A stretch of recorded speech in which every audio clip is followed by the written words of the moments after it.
Q&A is going to work. We will ask you to please, there's a microphone at the back of the room. Please go to the mic.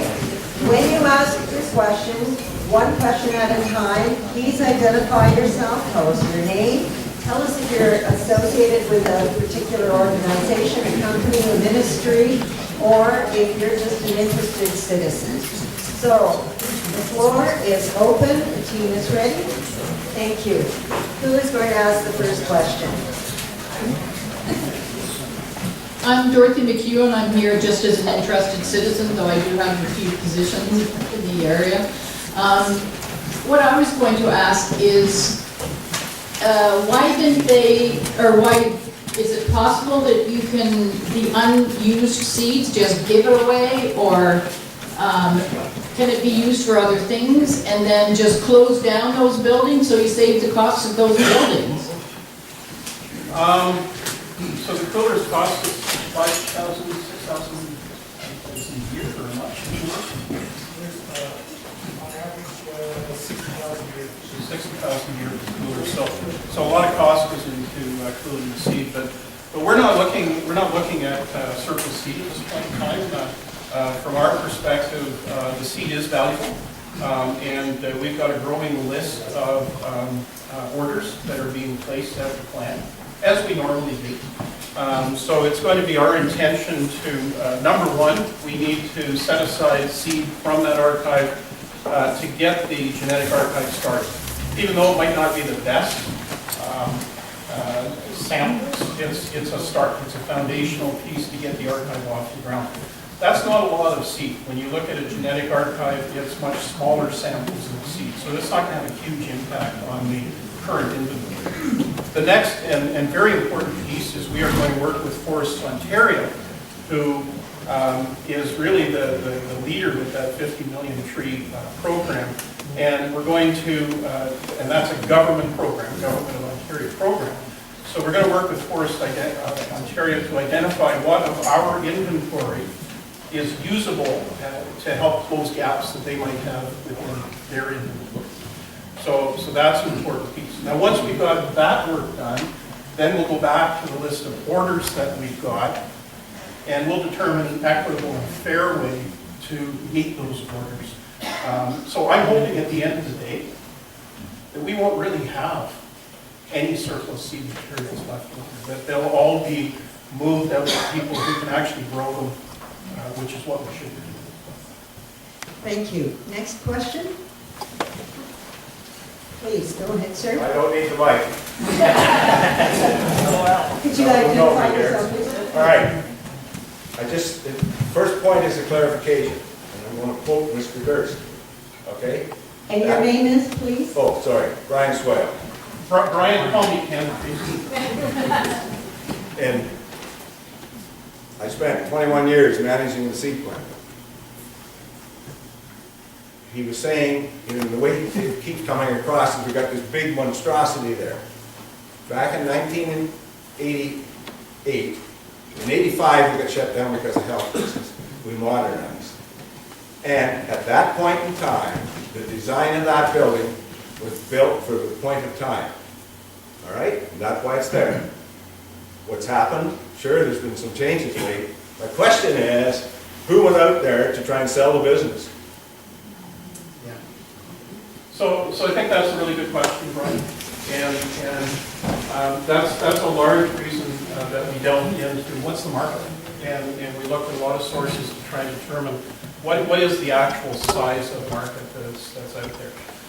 So when you look at the analysis work that I presented tonight, really the size of market is not going to cover the cost of the plant. So if I take off my OPS hat for a moment, and I think as a business person from my previous career, what I believe is that seed services are likely not money makers for any of the larger private organizations that run them. They're just a necessity within the chain of supply to gather materials from the forest floor and get them to the greenhouse so you can grow them and sell them. So my gut tells me that that's where the money side of the equation is, that seed services are really just an integral part of a larger supply chain cycle. And if you properly size that seed service, then maybe you break even on it. But as a standalone operation, there's no market. Why? It's just the size, the reality. It's just the size of the market that we're Within how much is M&R and F gone out there to look for business? Okay, we let certain things go to Manitoba, all right? We let certain things that could, hasn't gone to Quebec yet. All I'm saying is, did we seriously, and I use the royal we because I've been retired for 20-some years, but or more than that, I guess, how hard did we look? We looked at the market, we looked at what the plant was capable of producing, and we looked at the costs as I've described. And you looked at it based on what, the last 2 years? No, we took a look at that 20-year history and how the market cycled and all of that stuff. And we looked at various models, and none of them really worked. We have a question here. Please.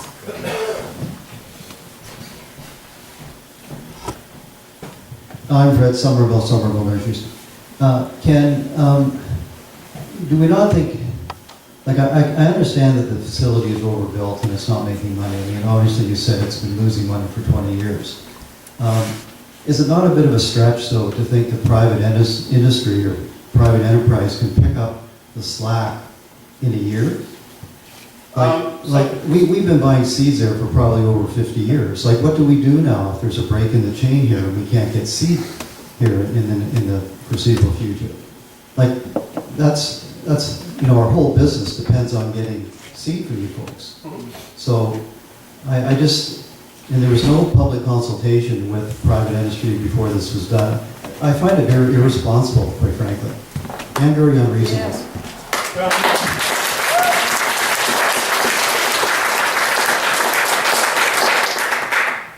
So thanks for that question, and I think it's important to recognize that there are plants. There is a plant in Ontario that does have capacity to produce seed. If we were to suffer a mechanical breakdown, we've committed to the industry that we're going to process the clones that we've got. So we would have to ship those someplace else if our machines broke down. So there is capacity out there. Is that capacity right here in southern Ontario? I do recognize that a number of the nurseries in the south do some limited seed extraction. So there is that capability. Yes, but really, you're the only game in town for nurseries. And I guess we'll have to agree to disagree on that. That there is capacity in private industry in Ontario. Yes, but do you think to pick up the private industry requirements, at least for the short term, to get you guys through the night. I think the other point that I want to make, Fred, is that we do have an inventory, and there are clients that are quite interested in purchasing seed from that inventory to get themselves through the night, so that they buy themselves a little bit of time while they figure out what's going to happen. Yes, and I appreciate that, and I think that's reasonable. But to me, if we'd had like a 3 or 5 year time limit to try to make this transition, I mean, I don't think there's anybody in the industry that wouldn't think that was fair. We don't expect you to run the thing losing money if that's the way it's going. But to say that things have to be reasonable here so that we can get the wheels under and get the legs under to make this transition, so that I just find it sort of hard to believe that it's all coming down like this. And I appreciate your concerns, and I'm very open to having those discussions with you in terms of transitioning off. Yeah, okay, thank you. Thank you. Our next question. My name is Janet Budgell. I've worked internationally with CETA, CUSO, Health Canada, and presently in Haiti. I have 2 problems with this. One is, why not a global market? Because it's there. India, for instance, or some countries in Africa are getting a little tired of Monsanto, and they're looking for other markets. And I don't think that MNRF has done their work, because that's a lot of work to do. It's a lot of work when you have to go around the world and sell products. And so that's one thing. The other thing is, you know, seeds have, they become impotent. They have a shelf life. So then you need to get rid of them.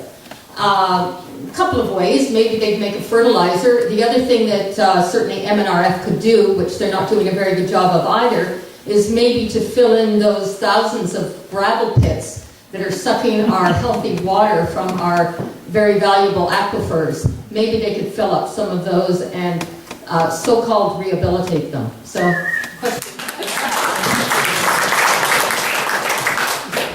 So thank you for the question. It's actually a question in two parts. There is a lot of work that does go on in the aggregates industry, and I'm not an aggregate specialist, so I'll leave that. We're really focused on the seed side of the equation tonight. It's an interesting question in that the seed plant does do business globally. We have shipped seeds to China, we've shipped seeds to the Netherlands, we frequently ship seed down into the States, to the big seed houses down in the States. So we've got all of the systems in place to support moving that material. But again, it's a couple of things. Is that the market that the seed plant should be in? That's not the government mandate, that's not MNR's mandate to provide seed to the world. It's our mandate to focus on the things that we need to be focused on. So those markets were explored. We've sold seed into those markets, but that's not the primary business that we should be in. I beg to differ. I think this would be a good market for you. You're telling us that you don't have enough sales. Well, this is a big world. There's lots of places to sell seeds. Jack pines won't grow in India. Surely you realize that. Oh, quite possibly, but there are other things that do. This is where the work has to be done. I mean, Africa, every country is different in Africa. Yeah, Haiti, we're growing soybeans right now because it's the only thing we can grow down there. So it's just to look at other options. That's all I'm saying. Yeah, if we don't have a big enough market, there are markets out there. And you do make a good point in terms of looking at other opportunities. A number of business studies that were done, I'm thinking of one that was done back in about 1999, correct? 99. There were a whole bunch of innovative things that came out of that 99 business plan. One of them was looking at global sales, so getting the vital toxin screening stuff that we needed to have in place. There was in that business report the suggestion that spent cones be sold into the potpourri markets. That was done. There was suggestions to get into small seed sales, growing pots, those kinds of things. And then there were suggestions that in '99, after the province had shut down the nurseries, privatized the nurseries in '96, that we get back into selling trees, get back into the nursery business, and that really flied. There was some discussion about getting into biopharmaceuticals, but that's a whole other range of business that, you know, at some point in time, you really got to think about what makes sense to be sitting in private enterprise, private industry hands, what makes sense to be sitting in not-for-profit hands, and you know, some of the stuff you're talking about I think really makes sense. And then what should the government of Ontario be doing? What should the Ministry of Natural Resources be doing? And really our assessment is what we should be doing is really focusing our efforts on getting the genetic material that we need in an inventory that really supports science and climate change. That's really where we've got to put our energy right now. Thank you. Our next question? Hi, my name is Jessica Perry, and I'm here representing the Green Party of this riding. And I don't think we've touched on the individuals who actually work at the facility, how many of them there are, and what will happen to their jobs going forward. Thank you. So we've got 6 staff plus a supervisor at the seed plant. We're working on supporting those folks through the transition phase in terms of where they may want to position themselves either within M&R or elsewhere over the coming months. And each one of those decisions are personal, and I will keep them that. Thank you. Next question? Hi, I'm Ann Sharp, member of Aware ESSA. And it seems from your presentation that the biggest market for seeds now is Northern Ontario in the Crown lands that you mentioned. But that is a situation where seeds are planted and grown to be cut. So there's no net gain of trees in Ontario.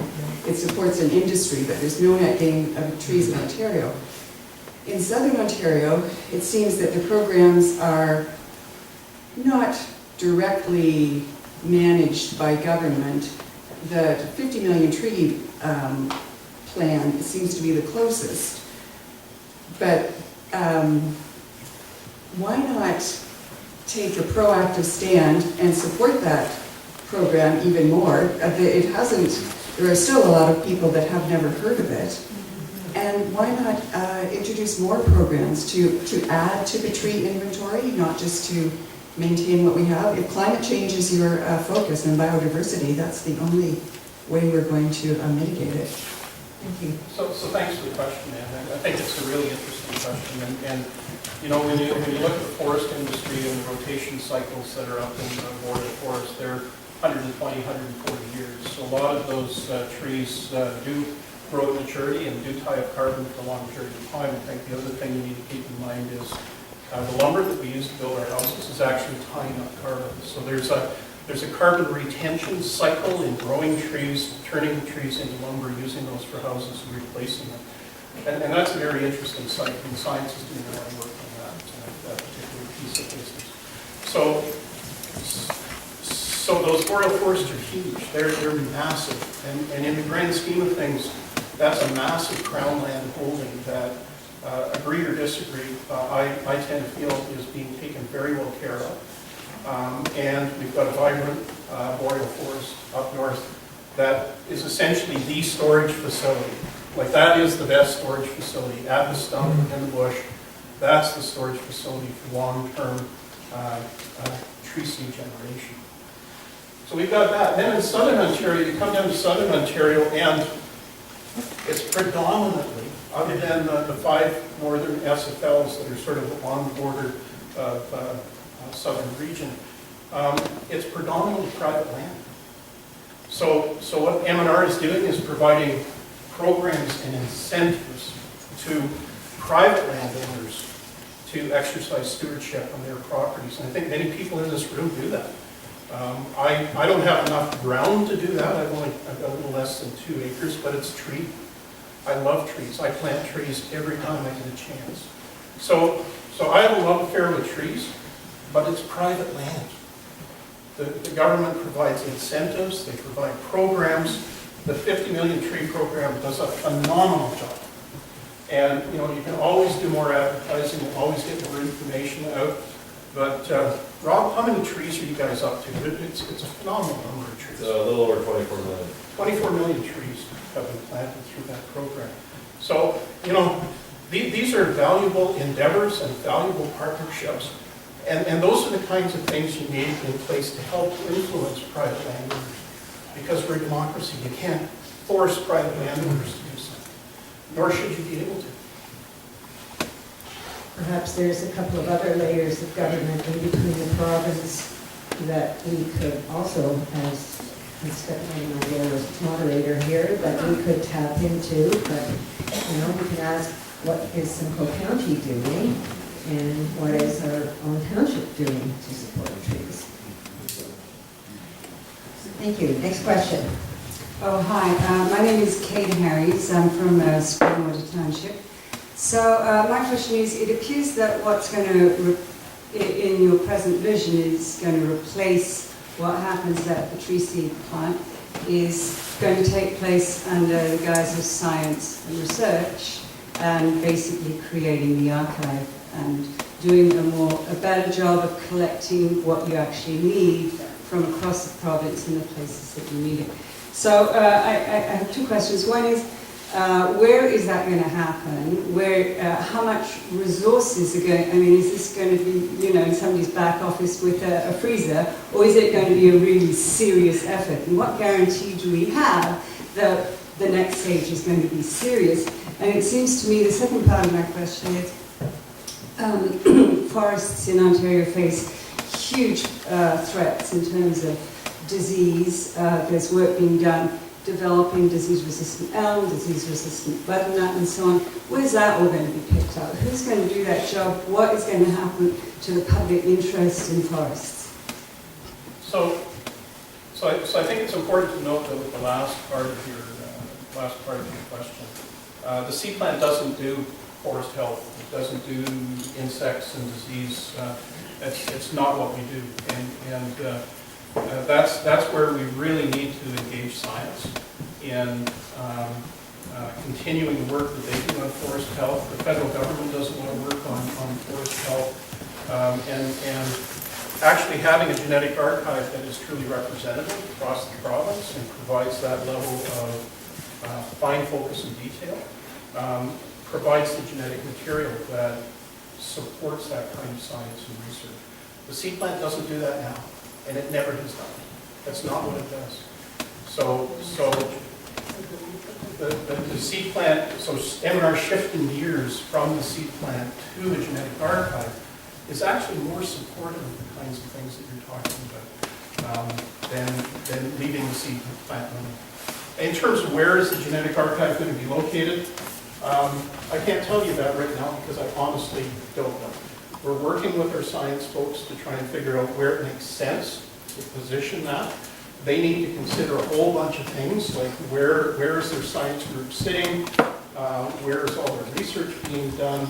They need to balance those things and come back to the table with us to talk about where does it make sense to sit that. Will this happen before you close, within the next year? Will the next stage be in place? We have to set ourselves up to move genetic samples from our seed plant inventory to that genetic archive. So the clock is ticking for us to get that work done. We are meeting bi-weekly with our science and policy folks on that. They're coming down again, I think it's next week to actually take a look at what's on the shelves and to really start to wrap their head around things. And will the genetic archive be a serious endeavor? Absolutely. Our science folks were actually excited by this opportunity to really move the yardsticks and advance that whole program forward. Could you just clarify, is that, you make reference to the science guys, is that a department within the Ministry of Natural Resources, or? It's a division. It's a division, and it's called the Science So Division? it's not called the Science Guy Division. that's not politically correct. But yes. It's a branch. Science and Research branch. Science and Research branch. Thank you for that. And that's what they focus on. That's what they specialize. Thank you. Okay. Next question, please. Hi, Ken. I'm Steve Council. I'm the President and Chair of Forest Ontario. I'm also the Chair of the Ontario Biodiversity Council. You threw a tremendous amount at us, and frankly, I have... I'm sorry for that. Well, I have a lot of comments, a lot of questions, but obviously I can't get into all of that. First and foremost, I'd like to say that the Ontario Tree Seed Plant provides a public good. Yes. And a public good does not necessarily have to run for a profit. And when we talk about market-driven, the goods that it provides are ecosystem goods and services, which are often externalities to what the market can provide. So I think it's a flaw to think that the private sector will automatically deliver the goods and services that the Ontario Tree Seed Plant currently provides. Secondly, most of your argument largely focuses on these, the SFLs on Crown lands in Northern Ontario. 67% roughly of that of the seed production. My concern is for the private lands of Southern Ontario, which is by far the area where we need much greater afforestation. And by the way, you're right, we do manage the 50 million tree program on behalf of the government, a great program, and even at that, it's minuscule compared to where we need to go to have healthy forested landscapes.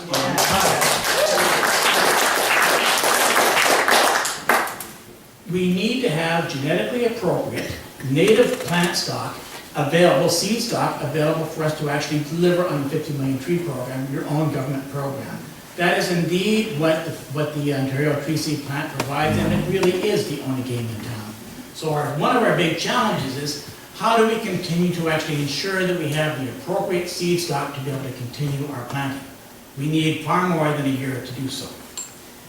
Another issue, you keep talking about science, but I consider myself very much a science guy. And absolutely, science is critical. But science informs good land management.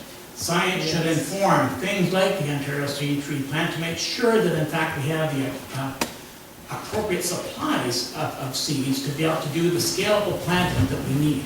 So science needs to inform it. An archive is great, but it's not good enough. That needs to inform and have proper scaled availability of plant stock to be able to do the scale of restoration that is needed. The two things go hand in hand, they cannot be divorced.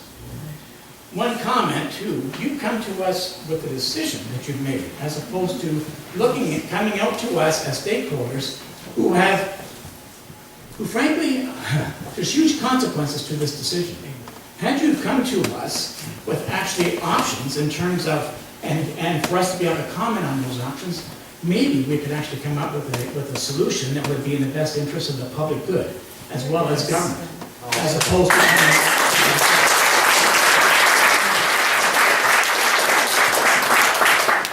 I'll leave it at that. We can talk more later. Thank you. And that's your disposal. No comments?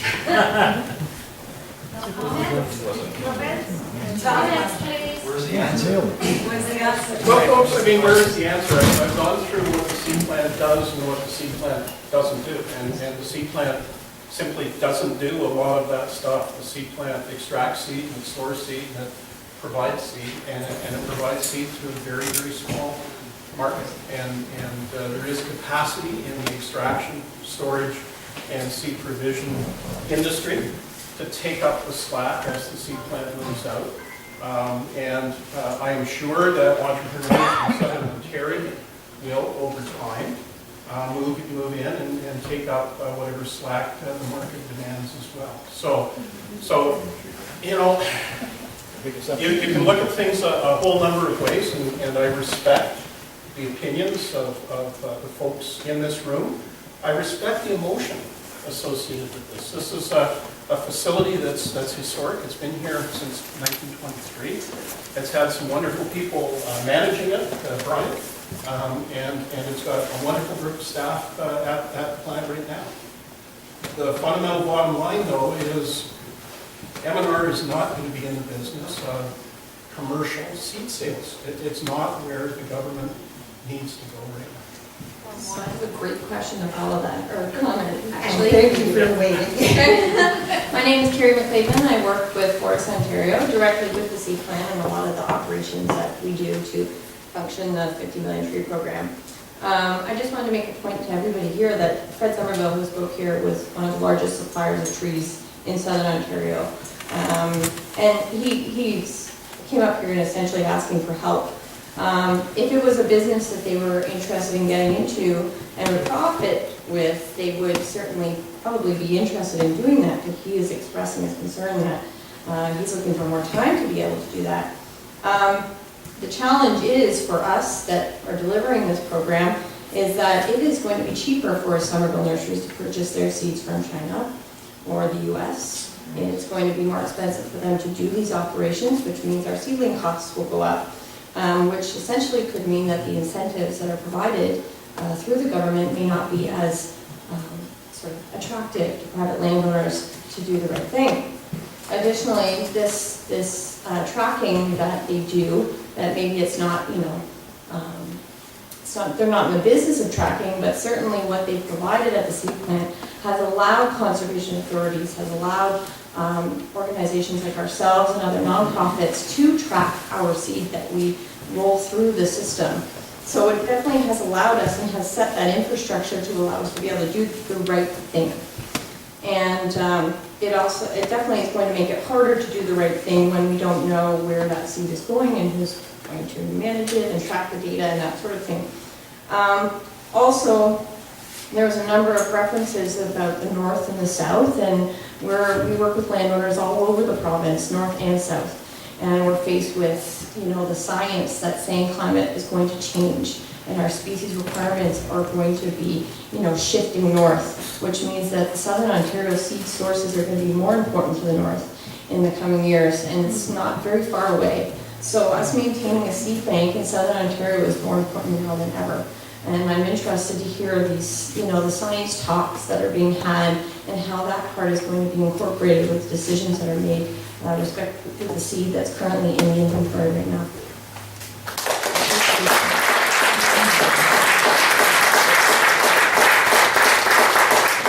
I just wanted to be clear, was there an actual question?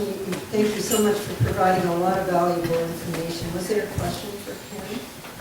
Yeah, I'm interested to understand, there was the science connection, and there's this very distinct conversation of the science piece and the operations piece. We're cutting off the operations, but how is the government stepping up and ensuring that we're able to know where we're going to be moving seed? We're going to have the ability to track and monitor our seed use in Southern Ontario so that we can make sure that these nurseries who are private industry are able to do the right thing.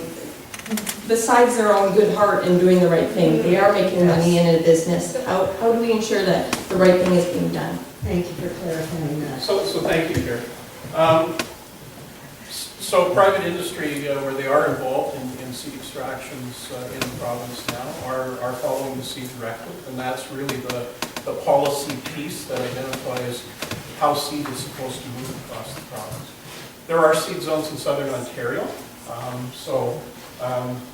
as M&R gets into reaching contractual arrangements with private industry to collect seed and extract seed for them, our contracts will be written, and I would suggest, I know you guys are smart folks and would like to do the same thing. We would be identifying parameters around how that seed's going to be collected, from what seed zone, how it's going to be marked for us when it comes back to us.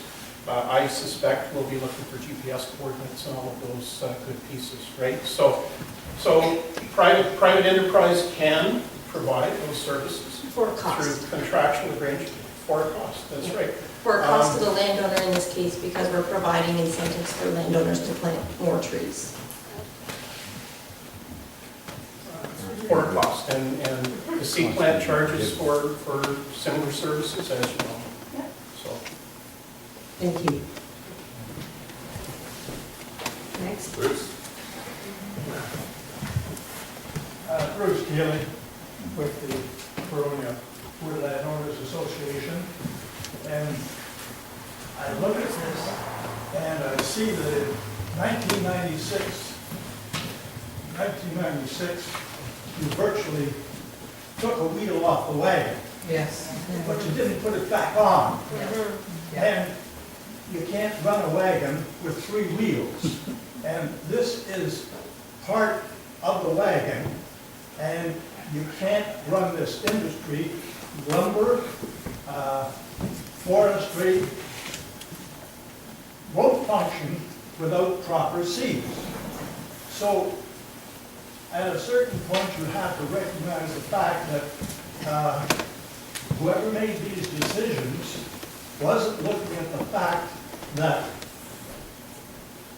parts of this wagon won't run by themselves, and they're going to cost money, and they're not going to give you anything back, but they're going to keep the wagon rolling. So don't close that plant.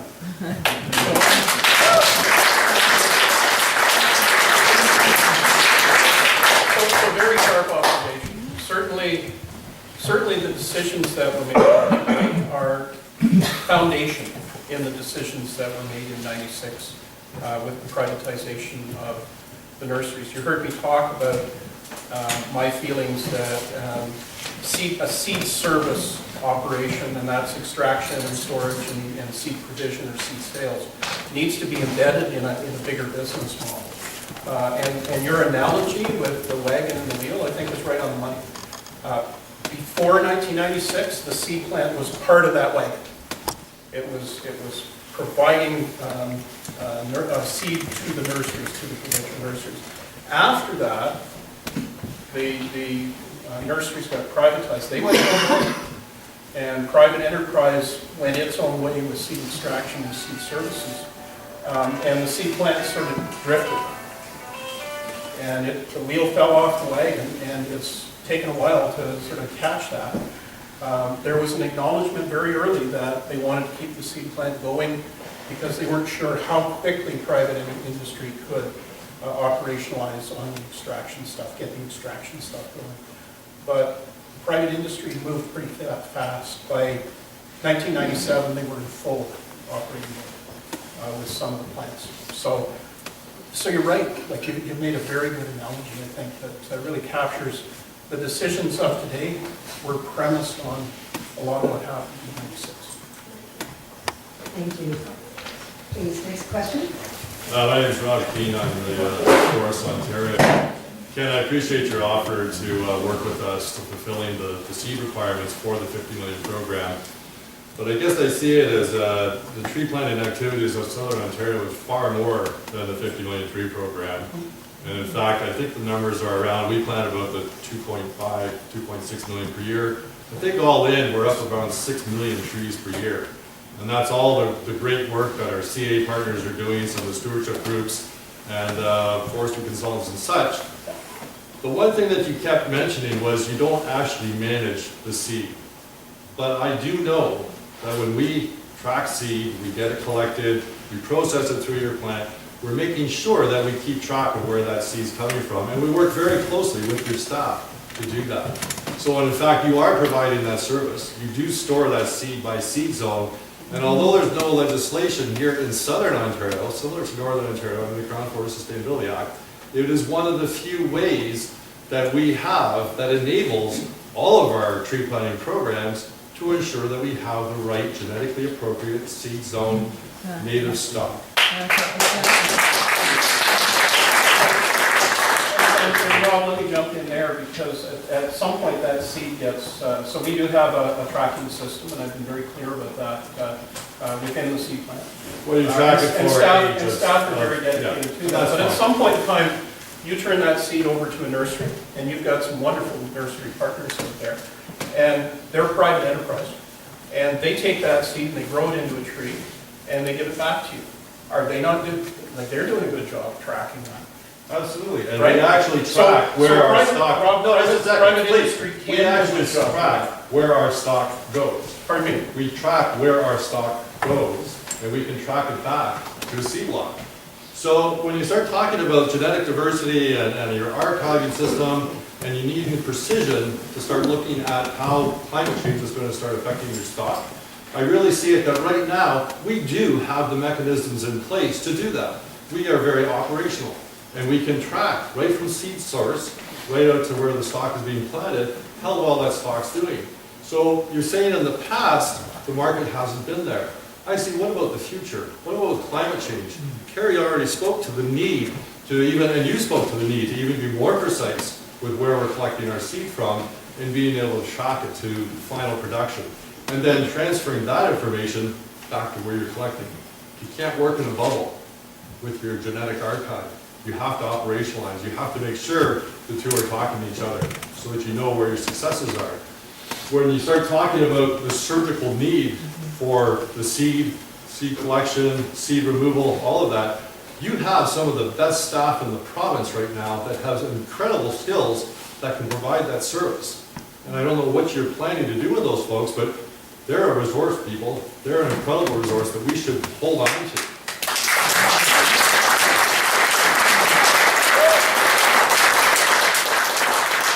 So I fully recognize the value. Just the last point, Ken. So I just, in closing, my comment is this, my question is this, you know, we do need to have closer tracking now than ever.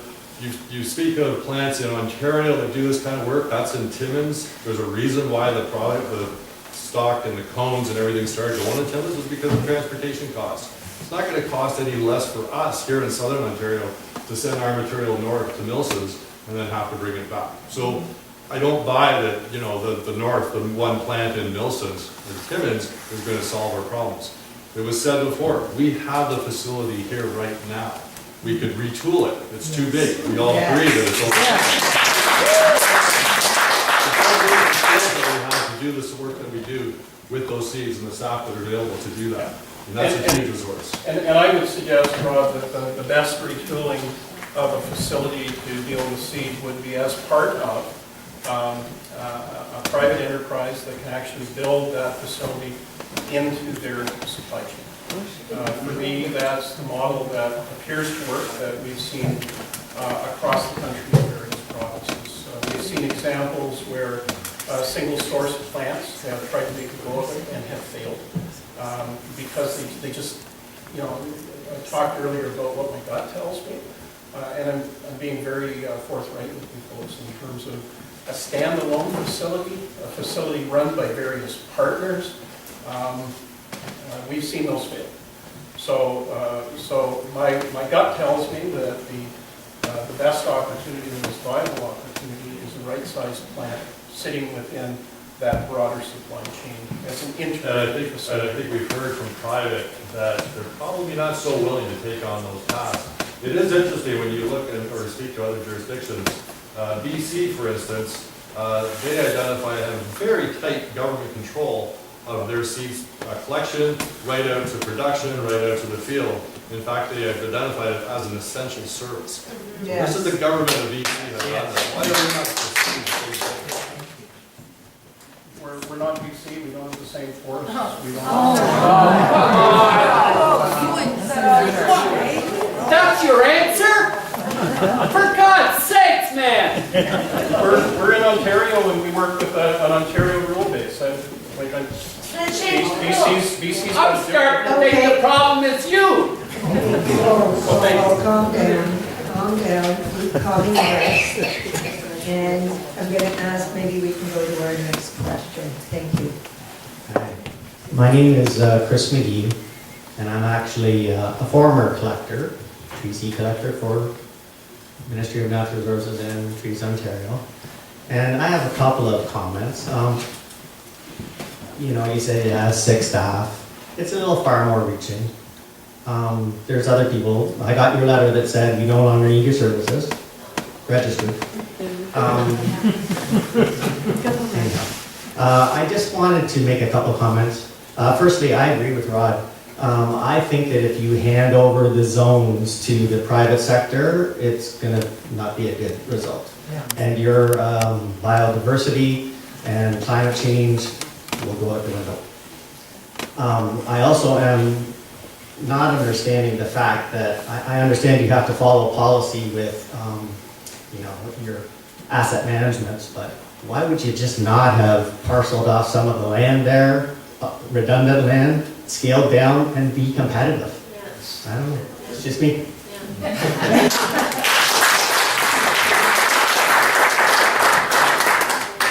Ken, any comment?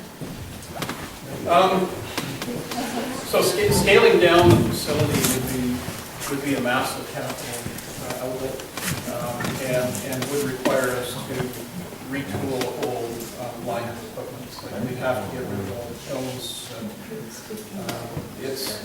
The plant is just so big, the size of the footprint that you need,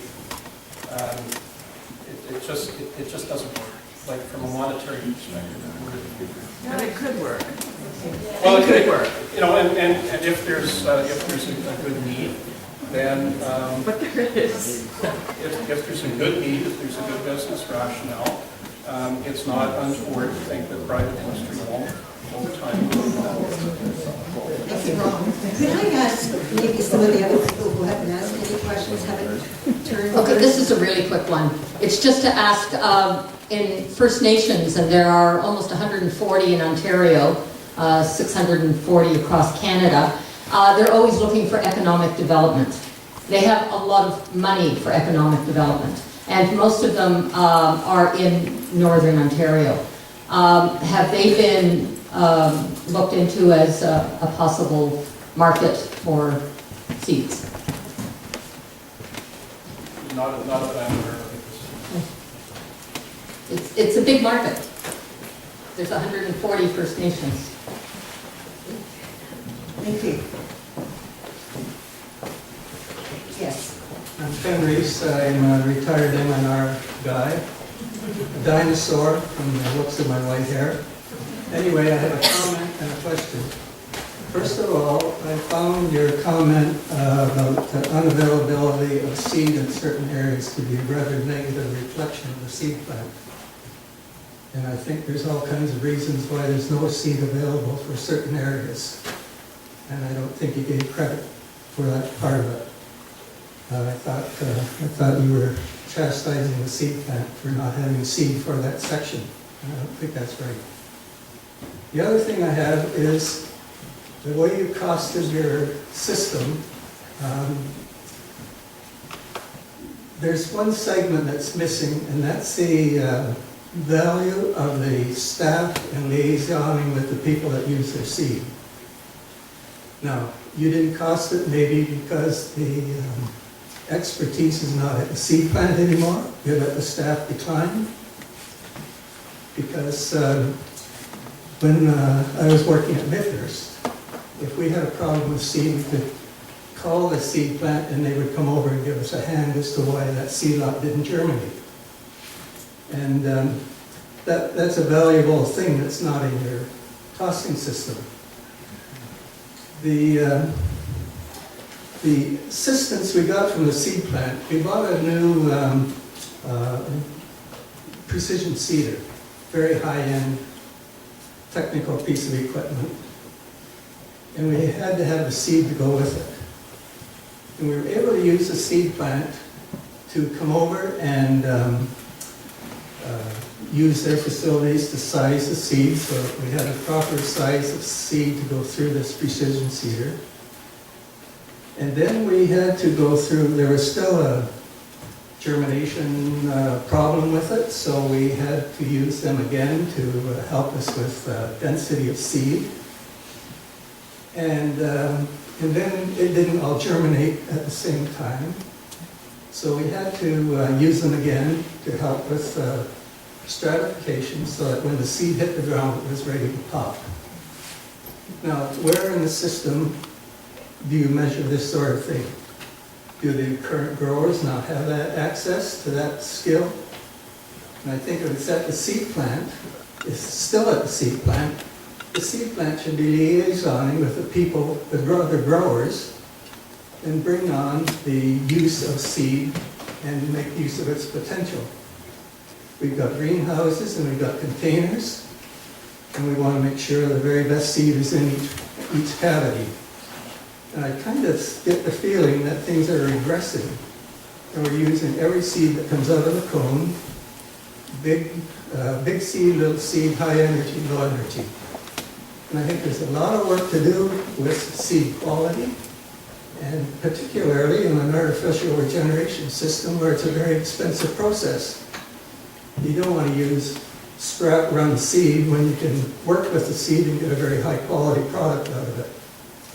And I don't see when you have a series of small growers, and some of the private growers are quite large, but some of them are quite small, and they need some kind of help with their seed. And I don't know where they're going to get that help with this, if the core at the seed plant here is decimated. Thank you.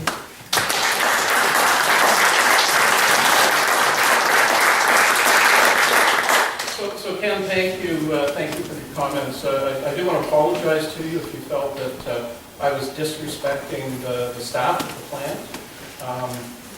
Furthest thing from the truth. You're very, very right that we've got a high quality, very experienced team of folks at that plant that are highly technically proficient and are looked to provide advice and counsel to many people over the space of any given year. So, you know, I will never detract from that team. They're great people, they're wonderful people, and we're going to be providing them every support that we can as we go through this transition period with them.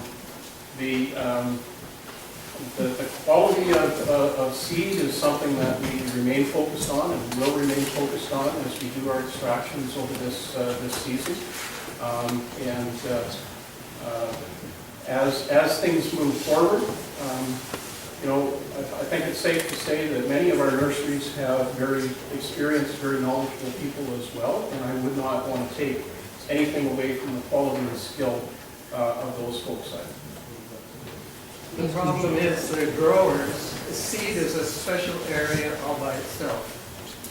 And the majority of growers don't understand or don't have the knowledge of the potential that the seed has in the growing cycle. Well, if our guys don't go out and sell their product, then these guys aren't going to be educated. And where are they going to get their information? I think we've got a lot of very educated people in the nursery industry. If I could make a comment or two. First of all, I would like to recognize who that gentleman is that just spoke. It's Ken Reese, who is the Midhurst nursery manager for quite a number of years and is responsible for a huge amount of what's gone on in the nursery business for the provincial government in the past. His assistant over there was at one stage Carl Mansfield, and both of those are owed a debt of gratitude by all of us that are interested in tree planting because they've had a huge impact.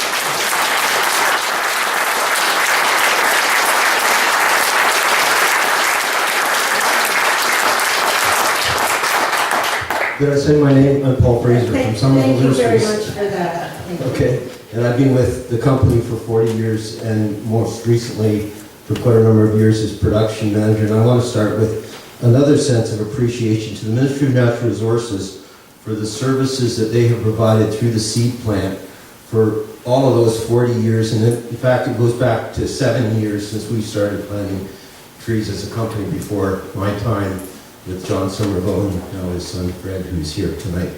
But the service that was provided and has still being provided is very critical to our operation of things. You talk about science things, we're talking about operations things, because what's important is that the right seed get planted in the right place in the province of Ontario. And the seed plant in Ontario has been a tremendous tool in enabling us to do the responsible thing and direct the seeds to the right sources and so on. We follow that, and we will. We won't be buying seed from wherever, no matter what. But we have valued the seed source in all of those years very, very much, and it has been a critical operational part of keeping integrity to our seed source throughout our plantings and through all the conservation authorities and all the 50 million tree program and Forest Ontario and all of that stuff. It's all very much helped by that program.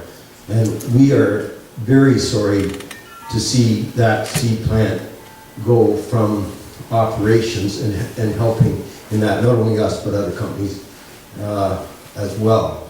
And you may be the guy that did the number crunching and came up with all the problems, and I don't like the numbers either as far as 200,000 revenue and all that kind of stuff. That's very bad numbers. But the responsibility of this is not yours, it's the Wynne government. And I think they're very insensitive to the whole future of the forestry in Ontario and to the plantings that should go on for us, for our community, for our kids, for our future generations.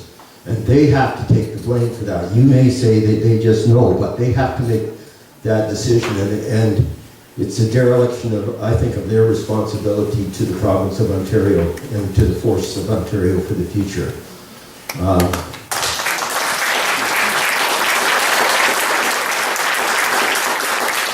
So all we do is leave with the note is that this institution of the seed plant is very important to the integrity of the future and of the forests of Ontario. Now, if it has to go, then surely you can't shut it down in a year without a transition to whatever that transition might be, involving and asking Forest Ontario and us and everybody involved in that process. It needs to be a longer process. And that's what I would ask of you, is to make that process into perhaps a 3-year progress. Yeah, and if it has to go, it has to go.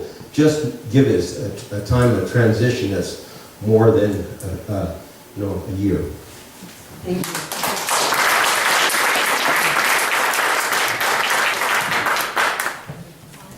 Yes, please. Go ahead. My name is Katie Austin. I'm a councillor in Springwater Township. I know next to nothing about the issue that is happening here tonight, so I came to listen. And I like to try to simplify things as much as I can, especially big things that are totally new to me. So this is the thought that I've come up with by simplifying things. I hear a lot of these people who say they want to keep the value of the plant, and what you know, it's expertise, it's the people who work there and all that. They want to keep that. You sir are saying that the current plant, from a business case model, is obsolete. So what I'm thinking is, but you're saying that it can be replaced by private enterprise. Okay, somebody can do it for a lot less money, do what needs to be done for a lot less money. So my thought is, why not sell all the assets that you have there, all the land and the buildings and other capital things that you have, take that money and build something that you say private enterprise could do, but do it under the auspices of the government, the M&R. You say it can be done much more efficiently, financially. Do it. Anyway, that's my thought. That's a good thought. Please. Good evening, my name is Christian Walsh. I live here in Essen and Angus. And I'm actually here to speak on behalf of my kids. And they're 3 and 5. And before yesterday, I knew nothing about the tree seed facility other than to drive past it every day, but Charity gave me a tour. And I learned a heck of a lot about that place and how amazing it was. In the hour we spent together, there's an incredible amount of history there. And you talked a lot about science today, but you talked a hell of a lot more about revenue before you talked about science. And I think you have a huge educational opportunity at that facility, and you should keep it open so that our kids can learn about trees. We do live in the boreal forest, and I think it's super important that that happens. So is there any talk about, you know, using the facility and the people, more importantly, that work there as educators?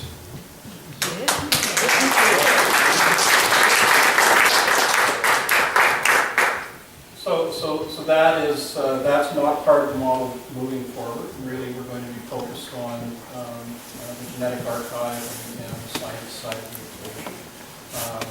There are certainly opportunities out there for educators to, you know, some of this is as simple as going out and picking up some maple trees and planting those trees and watching them grow. There's a lot to be learned. What we do at the plant is really, in a lot of ways, emulating nature and natural processes. So there are simple things that science teachers and others as educators can do to help our children understand those natural processes. And I think that that's a very valuable perspective as well.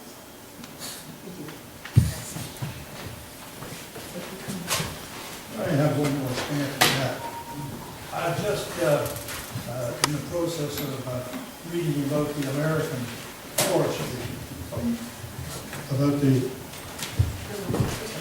American forestry industry, which in 1895 didn't exist. And the Biltmore Forest School was started by a German forester who came over, and the European forestry industry was light years ahead of North America. And he got this forestry school going, and he discovered that they needed a seed source. And he shopped around, and finally they got something going, but he went out to private industry for support. And it was private industry that supported the shortfalls in the industry in the beginning. And I look at the shortfall you have here, and if that's divided among private industry in Ontario, you wouldn't be closing the plant. Now, you work for the government, and it's not your job to go out and look for support from private industry, but someone has to do that, and we better do it pretty fast. Who said government can't sell? Or government employees? I didn't know that they could do that. Anyways, next question. Hi, my name is Nancy Hardy. I live in Essa Township, and as an aside, my husband and I are part of the 50 million tree program. Just to let you know, Sylvia, I don't think the word's really out about that. I mean, most people haven't heard about it, and I only found out about it sort of by accident last year, and I made a call right away to the Nottawasaga Valley Conservation Authority, and I've heard differing stories too about, well, it's not, you know, it's not as robust a program as it should be, but then other people are saying, no, it's really successful. I mean, I think part of the problem is that it's just like the word isn't out there, and it's hard to know exactly how successful it is, and not enough landowners are stepping forward, but they can't step forward if they don't know about it. And, you know, when I did that phone call, I had no idea even that our property taxes would be slashed significantly, and that's a big incentive. So why there aren't more people on board, I don't know, but that's an aside. I'm a little concerned, I think, about the fact that this meeting is being held when the closing of the facility is a done deal. So the comprehensiveness of what the facility does is automatically going to be presented in a way that downplays it. I do think that what goes on there, based on some of what we've heard, is definitely more comprehensive than, you know, drying some pine cones and shaking out the seeds and then, you know, selling the empty cases to Michael's. And that is simplifying what you've said, but when this meeting or this gathering was originally conceived, it was supposed to be an information forum that allowed everybody who had interests to step forward and say, you know, why they felt it was important to keep the plant open, why it's important to close it, and obviously, you know, finances are not nothing. In my opinion, government isn't a business. It acts to balance the public good with the needs of business.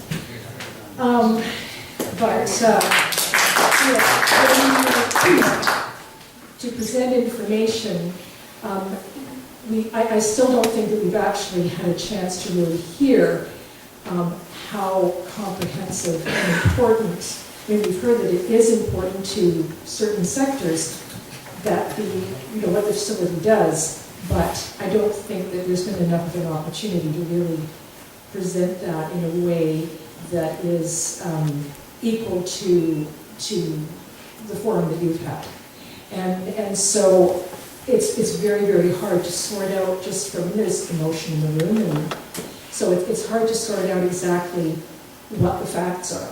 And you know, as we know, it's really important to have the facts in hand, all of the facts in hand. And the government has a position, they've made a decision, and so the facts are being presented to support that.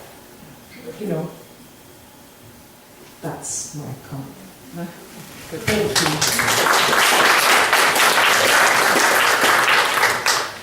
So I'm Susan Antler. I have a home in Utopia, and my heart is here.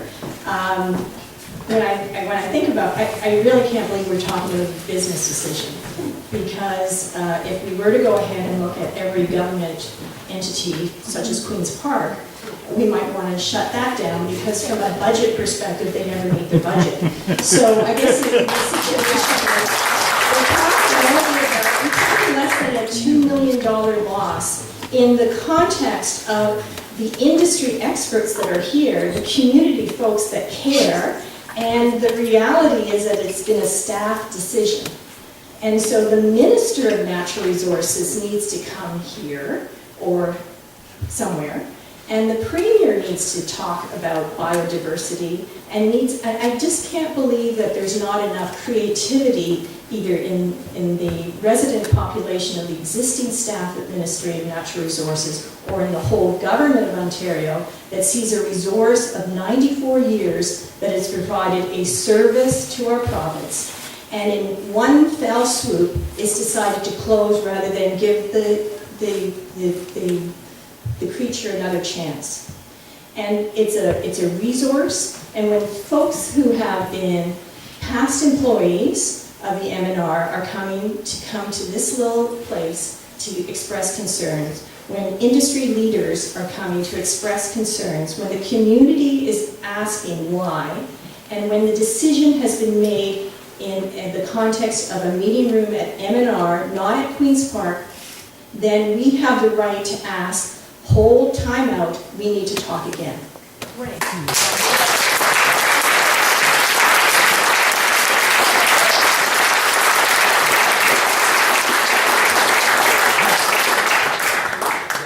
Can you explain why it is a staff decision as opposed to a government decision? Is it because of the dollar amount? Having worked for various government agencies, I certainly had a dollar sign attached to my accountability.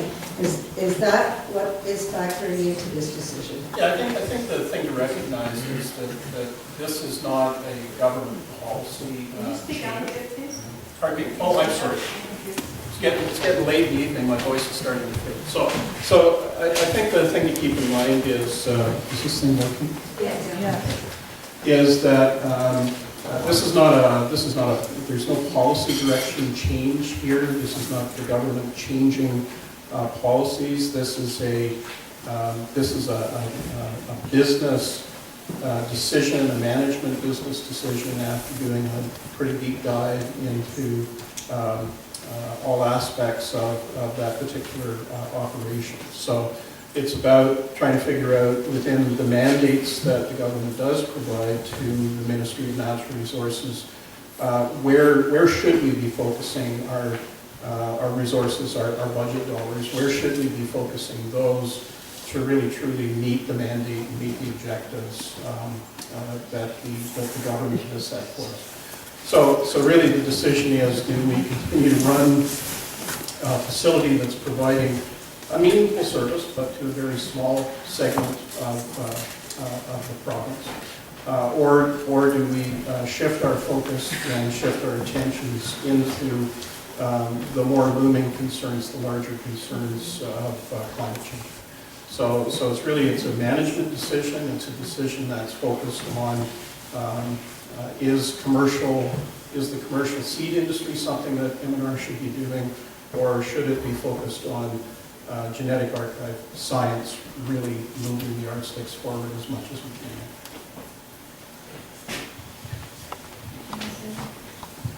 You have one question? I listened to everything tonight. I understand where you're coming from, having worked for the federal government for 30 years. I'm thankfully now retired. But in the room here, I'm sitting up front, I can feel a lot of emotion.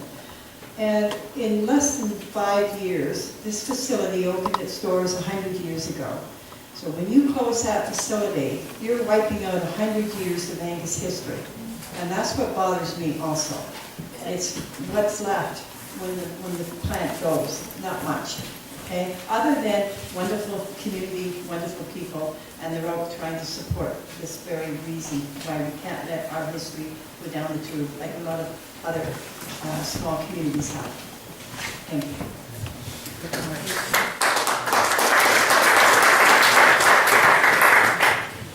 So I do truly appreciate that whole historic aspect, and that's why we are very focused on working with the staff, working at the plant, working internally.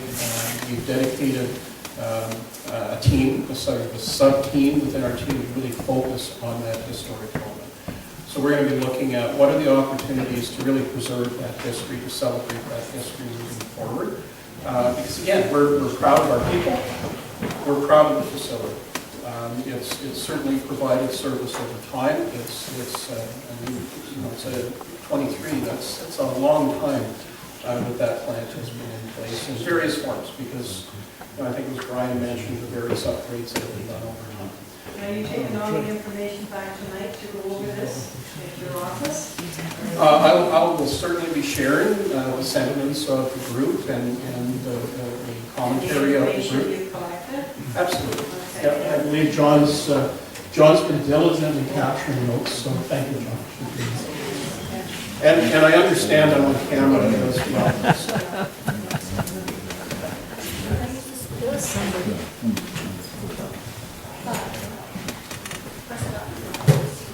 Just speak into that. Okay, I guess everyone can hear me. Forgive me for not standing up. I have severe arthritis and my knees are bothering me. I'm hoping you can all hear me. I would like to understand better the managerial hierarchy in your ministry, such that staff only were able to make a decision. Here's what I'm thinking. I think you mentioned, correct me if I get any of this wrong, that you took on this position or were assigned this position, whichever, about 3 years ago, and that very early on in that timeline, you were looking over the whole situation.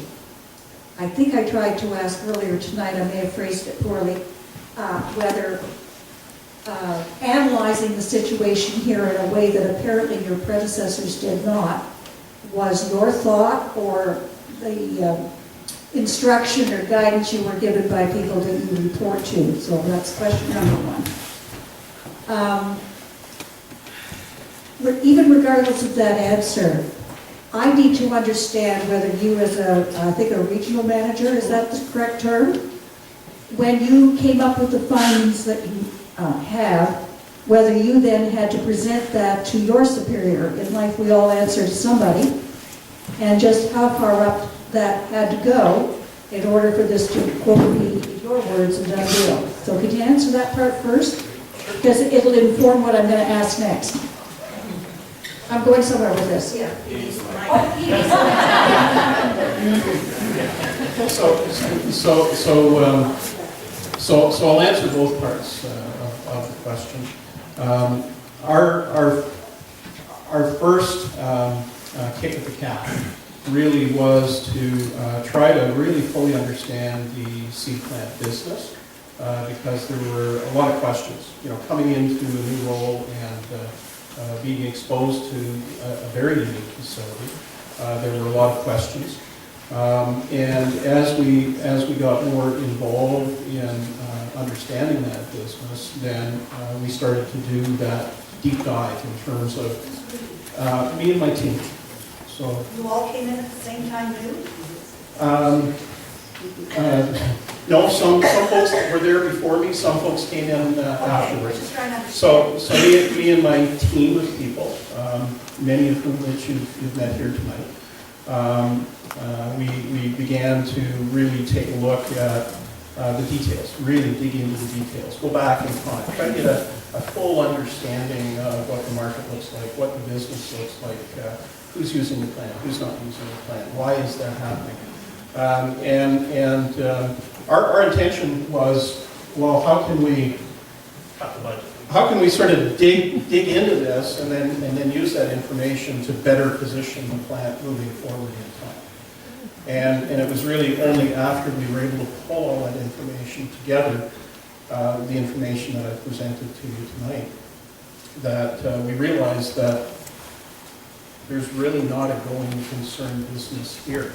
There's really nothing that our wonderful team of people could have done over time to make a difference. And they make a difference every day. They do a great job. But there's nothing that they could have fundamentally done to change the size of the market, to take that large plant and compress it into something that's more economical.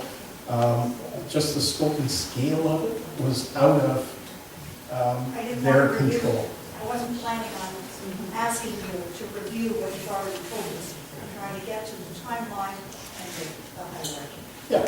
So I'm trying to give you the timeline, and I'm sorry it's late and I'm rambling, and I apologize. Once we analyzed that information, we brought it to our executive management teams, and reviewed that information with them, and the decision is based on essentially those reviews. Apologies, folks, I didn't identify myself. The gentleman behind me prodded me to do so. My name is Sandy Buxton. I'm from Midhurst. I'm president of the Midhurst Ratepayers Association. Okay. So the team that you had with you, starting in 2014, or that came aboard, came up with all this. I think you said I then had to present that to our executive leadership, which is very vague language. And is that a regional director? How many levels up did this have to be presented for the conclusion that we're hearing tonight? I ask that because we're talking about a lot of buildings. We're talking about, from a village point of view, I apologize, Angus, if you're not a village. I live in a village. If I used the wrong term, forgive me. But you're located within Angus, 25 acres, I think you said, not small. So that's a large footprint in a smallish area, bigger than mine, but still smallish. How many levels up did that information have to go before there was sign-off?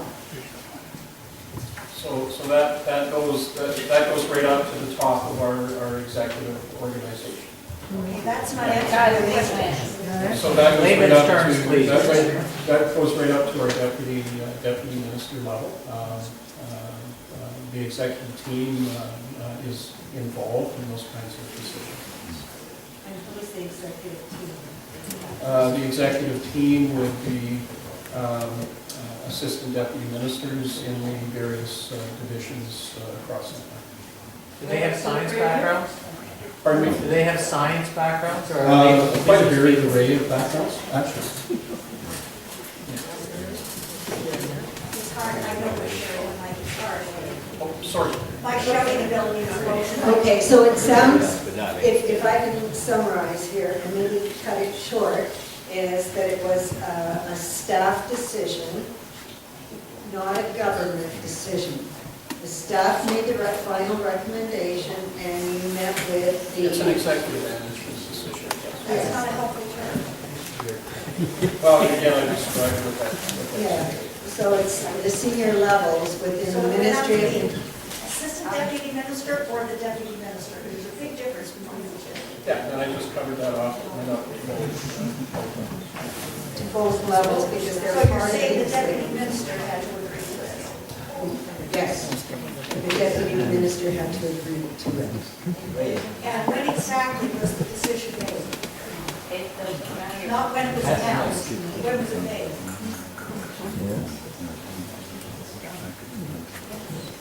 So it was announced in August, on August 23rd, and the final decision would have been made earlier that month, late July, somewhere in that. So it was a summertime decision. Yeah.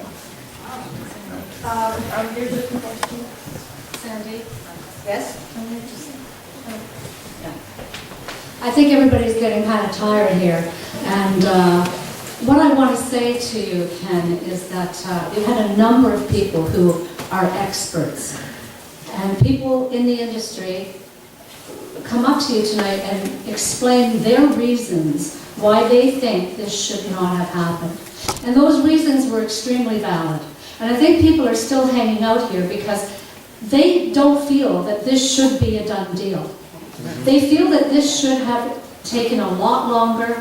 The process should have included experts such as what we've heard tonight. And we're wondering why it is that it has to be a done deal and why we can't rethink this whole thing based on the concerns that have been put before you this evening.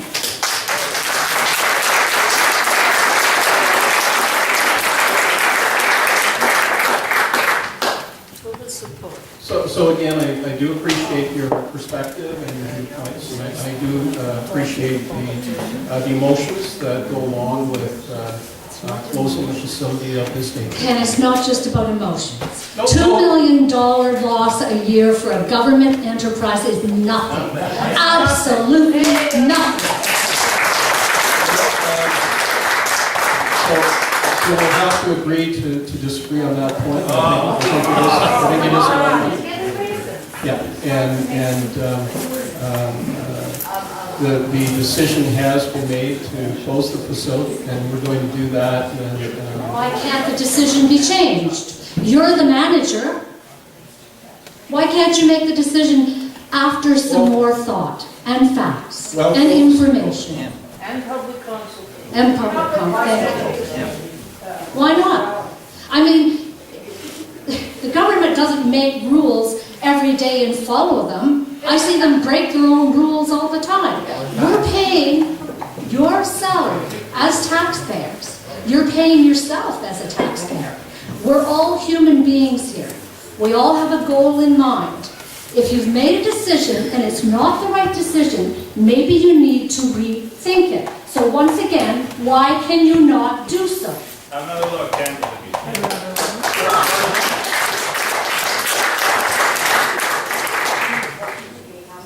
So at this point in time, the decision has been made to close the facility. And we're going to be working with the clients that we've got to help them through that transitional period.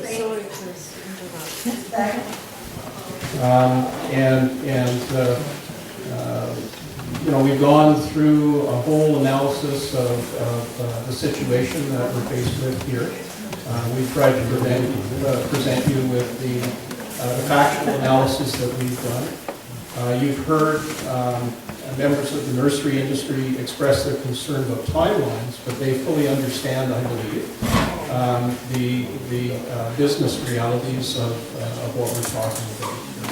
So it's not a question of whether the plant closes. The plant is just not viable. It doesn't do what people think it does, and it really needs to be refocused. M&R really needs to refocus its energies on the genetic archive piece of the puzzle, and really needs to focus its energy and its resources on the climate change science. You know, there's a danger in genetic science and money. When people do things for profit, they lose a sense of what is really going on because they want more money. And the minute that you let go of this, we're all in danger. I really believe that. And you should believe that too. Yeah, so we're not talking about genetic modifications. No, that's not what I'm talking about either. I'm just saying that you say you move towards science, but you're going to hand over everything to the private industry. And it's all about money then. Well, and once again, the numbers, and not the financial numbers, but the real numbers show us that well over 80% of the business rests with the private sector as it is now. The seed plant does very little business, and you can see that in the numbers. Vicki Reynolds, Montanola Farm. What I'm curious to know is what would you consider to be viable to the plant, numbers-wise? Surely it's not making a profit, but the losses, like, what would have made it worth keeping? Well, you know, that's a really good question, and I think if this was a line of business that made sense for M&R to be in, then what you'd be looking at would be at least the opportunity to generate enough revenue to balance off the cost of operation and the cost of capital invested in the plant. So, I mean, when you look at the numbers, if we're bringing in $200,000 a year and we're losing $1 million, then you need to have some way of making that $1 million out on the revenue or on the profit side of the equation, so that the plant is providing a service, but it's paying for itself, so that the taxpayer is not subsidizing seed sales outwards. Yeah, but it's not a private sector business, right? It's a government business. Well, I think the question really needs to be, should the government be in the commercial seed sales side of things? And really the direction that M&R has decided to go in is, no, commercial side of the business is best left in the private sector. And really what we need to be focusing our resources on is really an archive that helps to represent the seed requirements right across the board. Ladies and gentlemen, if you have additional questions, the team is committed to being here, to answering them one-on-one. I'm going to, it's late. I'd like to ask just one question. My name is Brian Kennedy. I'm a citizen of Essa Township. Now, the question I have is, you keep saying that private industry is going to be the God Savior to all of us regarding tree needs. Even the private industry has said that they can't handle what you guys provide. Now, if you travel across this country, as I have in every province and territory, there are provinces that have given it to private industry. And I think if you drive through them, you can pick out which provinces they are. I don't have to name them. Now, if you think private industry is going to take care of the biodiversity that we have in our seeds, think again. They're going to follow the money. And private industry doesn't necessarily mean private industry in Ontario. It could mean private industry within the world. So when we give up our foothold, our protector of seeds, we're giving up an awful lot here. And it just seems that you came into the M&R possibly hired with a mandate to achieve a certain objective. And without consultation, I can't believe the expertise you have in this room. All the way from Mr. McGee, who knows more about seeds than possibly anybody on your team would. Sure. We have retired people that have spent a career that have more information on the tip of their fingers than your whole team has. So how can you, in that short period of time, wipe out history like that? Thank you.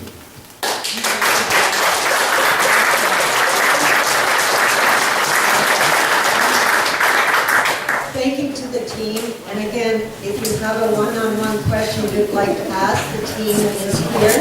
Susan, we're going to do the draw. Okay, so just time out.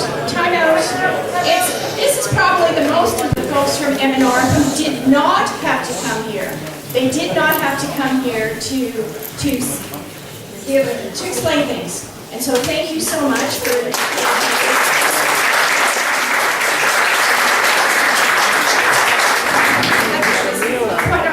So I serve as the chair of the Friends of Utopia Mill and Park, and our organization, along with Aware ESSA and Aware Simcoe, have a long history of standing up for what we believe in. And if you think it's over because you came to this meeting, you're wrong. This is when the work starts.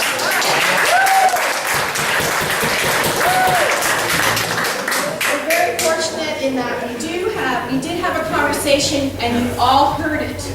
And you all have your own networks, and you need to use them, because I do not believe the decision is a done deal. It's election year next year. It's now that you have to mobilize. Sandy Agnew has taped this. You can count that we will be putting things on YouTube. We also need to make sure that we mobilize and we get the experts. I think it's terrific that Rob, thank you very much, Forest Ontario for being here. For the folks who are existing members of the M&R, thank you for having the courage to be here. For those who are retired, thank you very much for being here. And what we need to do is you need to speak up, because you can hear very strongly it's a staff decision. And you know how government works. It doesn't have to just be the staff that decides. And you need to ratchet it up. And next year's an election year. Yeah. So, quite honestly, it's October, and we don't have a lot of time. We ask that you give us your emails. We are going to have a draw for the emails that we have. We have a little gift. We have a gift for M&R, because we do appreciate you being here. We know that you had choices to make, and you chose to be here, so thank you. But I ask you, Your job is not done, you just have to start today. And you have to say no, and you have to say, we want more. More time, more conversations, more vision as to how that wonderful facility is going to work in our community and work for the forests of Ontario and the world.